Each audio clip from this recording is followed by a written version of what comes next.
بسم اللہ الرحمن الرحیم۔ سب سے پہلے تو میں درسقرآن.com کی بے حد مشکور ہوں کہ انہوں نے یہ وقت دیا اور انہوں نے قوم کی بیٹی عافیہ کو یاد رکھا، اور یہ کہ آج کا دن وہ تاریخ کا سیاہ دن ہے جو انسانیت کی تاریخ کا تو ہے ہی سیاہ دن، لیکن ہم مسلمانوں کے لیے ایک انتہائی شرمناک دن ہے کہ جب ایک مسلمان بیٹی کو اس کے مسلمان ملک سے اغوا کر لیا گیا اور اغیار کے ہاتھوں دے دیا گیا۔ اس سے زیادہ کلنک کا ٹیکہ پوری امت کے لیے شاید ہی کوئی ہو، اور یہ شاید سب سے بڑا امت کا امتحان ہے جو کہ ہم شاید بہت ہی بری طرح سے فیل ہو رہے ہیں، چونکہ 18 سال بہت بڑی مدت ہوتی ہے۔ یہ وہ دن ہے جب اس کو اپنے ننھے بچوں کے ساتھ اغوا کیا گیا تھا۔ 6 مہینے کا ننھا سلیمان، جس کے بارے میں کہتے ہیں اس کو تو شاید اسی وقت شہید کر دیا گیا، اس کا تو کچھ پتہ ہی نہیں چلا۔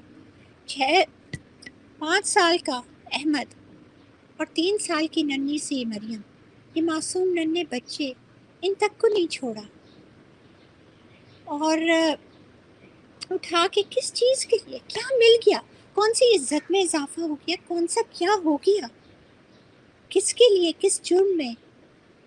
کسی کو کچھ نہیں پتا۔ بس ایک بلائنڈ آفٹر میتھ جسے ہم کہتے ہیں 9/11 کے اندھا دھن، بس جو ہاتھ آئے جیسے ہو اس کو پکڑ کے بند کر دیں، ظلم کریں،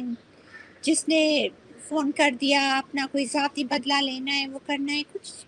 ہی نہیں سوچا اس وقت کہ یہ انسان ہے، اور یہ بھی نہیں سوچا کہ یہ ملک کا کتنا بڑا سرمایہ ہے۔ ایک جان کو تکلیف دینا پوری انسانیت کو تکلیف دینے کے برابر ہے۔ ایک جان کا قتل پورے انسانیت کا قتل ہے۔ آج کا یہ سیاہ دن 18 سال گزر جانے کے بعد اس مسئلے کا کوئی حل نہیں نکلا، چونکہ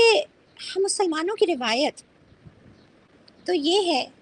کہ اگر بیٹی پکارتی ہے، اس کے سر پہ سے کوئی آنچل بھی اتارنے کی ہمت کرتا ہے تو وہ رحمت للعالمین جو ہمارے نبی کریم ہیں، جن کی بدولت ہم سب مسلمان ہیں، جو صاحب ام الکتاب ہیں، وہ بھی بیٹی کے سر سے آنچل اتارنے والوں کے اوپر رحم کرنے کو نہیں کہتے۔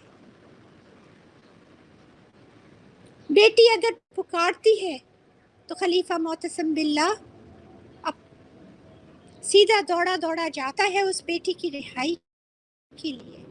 تو نوجوان جنرل محمد بن قاسم سمندر پار اپنے جہاز لے کر آتا ہے کہ ہماری بیٹی کی عزت پہ کوئی آنچ نہیں آئے۔ یہ ہماری تاریخ ہے۔ وہ قوم ہوئی بزمیں جہاں جس سے فروزہ، آج اس کی مجالس میں نہ بتی نہ دیا ہے۔